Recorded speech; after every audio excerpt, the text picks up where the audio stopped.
হংকংয়ের ইতিহাসে ভয়াবহ ট্র্যাজেডিগুলোর একটিতে শহর স্তব্ধ।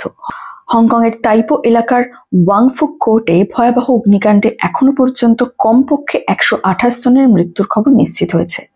এছাড়াও 200 জনেরও বেশি মানুষ এখনো নিখোঁজ এবং উদ্ধার কাজ চলছে যুদ্ধকালীন পরিস্থিতিতে। আগুন শুরু হয়েছিল 26শে নভেম্বর দুপুরের দিকে একটি 32 তলা আবাসিক ভবনে।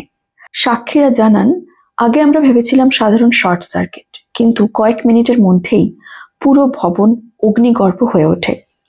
আগুন লেগে দ্রুত ছড়িয়ে পড়ে কারণ ভবনটিতে চলছিল রেনোভেশন। বাইরে ছিল বাঁশের স্ক্যাফোল্ডিং, দাহ্য প্লাস্টিক নেট এবং স্টাইরোফোম ইনসুলেশন, যা আগুনকে মুহূর্তে ছড়িয়ে দেয়।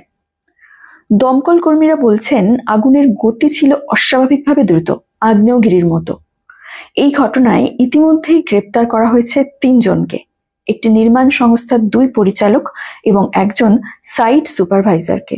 তাদের বিরুদ্ধে অভিযোগ গুরুতর অবহেলা, নির্মাণ নীতি লঙ্ঘন এবং অনুমোদনহীন আগুন, ঝুঁকিপূর্ণ দাহ্য উপাদানের ব্যবহার। অনেক পরিবার এখনো ভবনের সামনে অপেক্ষায় নিজের নিকটাত্মীয়দের। তাদের শুধু একটাই প্রশ্ন, ওরা কোথায়? শহর জুড়ে ঘোষণা করা হয়েছে 3 দিনের রাষ্ট্রীয় শোক। মোমবাতি, ফুল, প্রার্থনা। হংকংয়ের মানুষ আজ ক্ষুব্ধ এবং শোকাহত।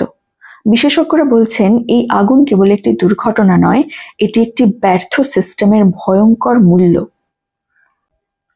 প্রতিবেদনটি যদি ভালো লেগে থাকে, সাবস্ক্রাইব করুন রেড পোস্ট নিউজ, লাইক করুন, কমেন্ট করুন এবং শেয়ার করতে ভুলবেন না। ধন্যবাদ।